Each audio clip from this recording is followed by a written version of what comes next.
The theater lights glow softly as the audience settles into their seats, unaware that the next few minutes will leave many of them changed forever. Backstage, a small boy stands quietly near the curtain, clutching a microphone that feels far heavier than it looks. His name is Miguel. He is 12 years old. His shoes are worn, his shirt carefully ironed but faded from too many washes, and his hands tremble not from fear alone, but from the weight of a story he has never told out loud. Miguel was born in a tiny fishing village on the outskirts of Cebu. His father used to wake before sunrise, pushing a wooden boat into the sea while the stars were still visible. His mother sold rice cakes at the roadside, smiling at strangers even on days when the money was not enough. Music was never a luxury in their home. It was survival. An old radio sat on a shelf, missing one knob, always tuned to whatever station still worked. At night, when the power went out, his father would hum softly, sometimes singing broken English songs he learned from sailors. That was how Miguel first heard Hotel California. He did not understand the words back then. He only felt them. The melody felt like a road stretching endlessly forward, lonely and beautiful at the same time. When his father sang, Miguel listened as if the song was a promise that there was something more beyond the waves, beyond the hunger, beyond the cracked walls of their house.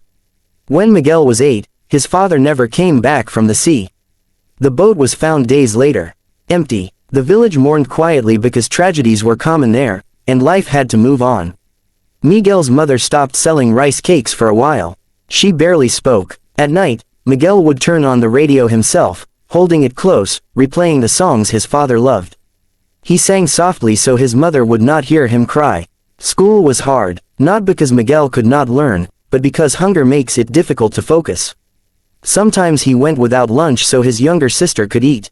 Other kids laughed at his shoes, at his accent, at the way he carried himself like someone older than his years.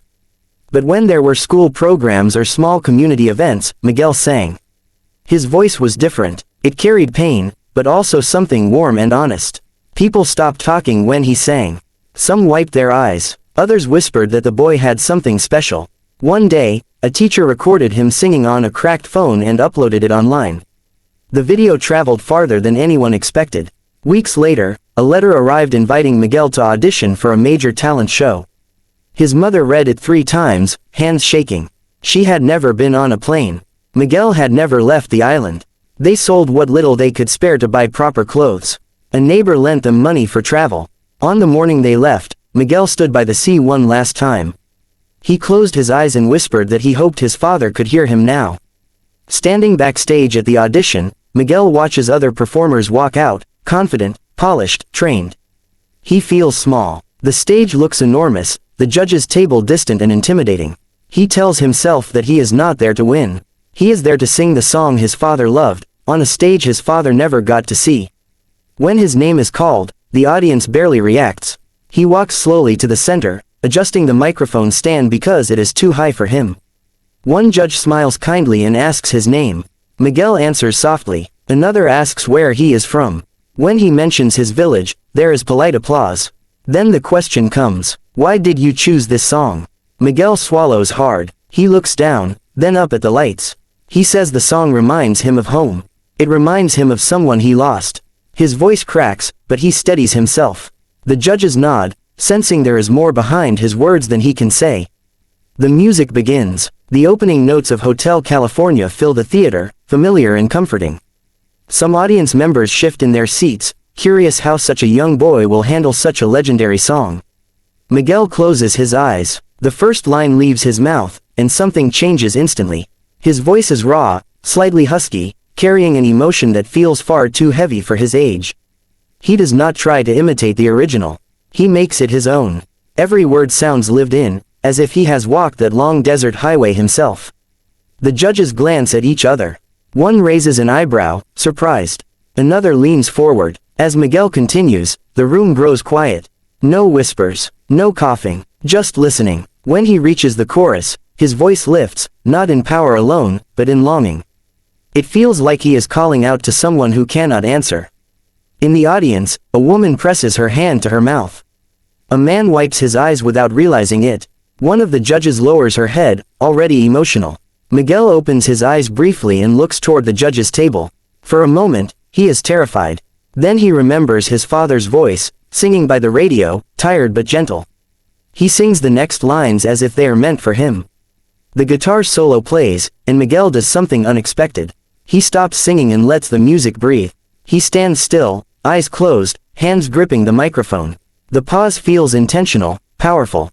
When he comes back in, his voice is even stronger, more desperate, more honest. By the final chorus, one judge is openly crying. Another presses a hand to their chest. The third looks stunned, frozen in disbelief. The audience begins to feel it too, that shared moment when everyone knows they are witnessing something rare. Miguel finishes the song softly, almost whispering the last line. He lowers the microphone and bows his head. For a heartbeat, there is silence. Then the entire theater erupts. The audience stands as one, applause crashing like waves. Some shout his name, others cheer through tears. Miguel looks up, shocked. He did not expect this. He expected polite clapping, maybe a few smiles. He did not expect a standing ovation. The judges stand as well. One wipes tears from her face and struggles to speak.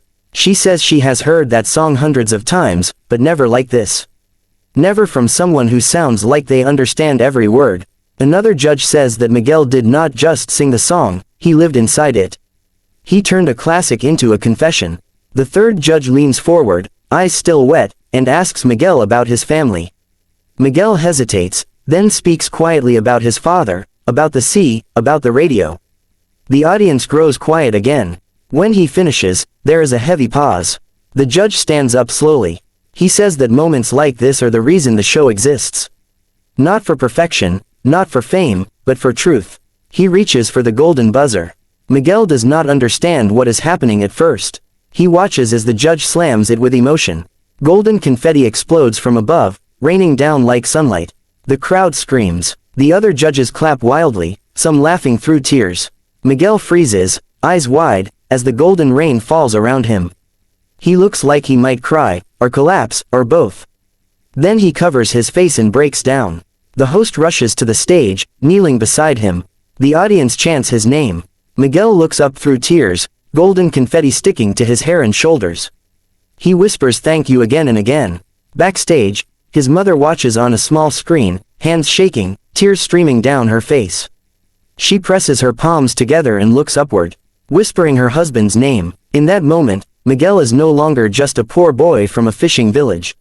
He is a voice that reached thousands of hearts at once. He is proof that pain can turn into beauty, that loss can turn into music. After the show, clips of his performance spread across the world.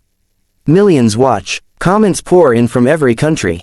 People say they cried. They say they felt something they had forgotten how to feel. They say the boy reminded them why music matters. Miguel returns home briefly before the next round. The village gathers to welcome him. There are banners, homemade signs, laughter, tears. His mother holds him tightly, as if afraid he might disappear again. At night, Miguel sits by the sea and sings softly, the same song, to the same waves. This time, he smiles. He knows the journey is just beginning. There will be pressure, expectations, challenges. But no matter what happens next, he has already done something incredible. He sang his truth. He honored his father. He reminded the world that sometimes, the greatest voices come from the quietest places. And somewhere beyond the lights, beyond the applause, beyond the golden rain, a fisherman listens, smiles, and sings along.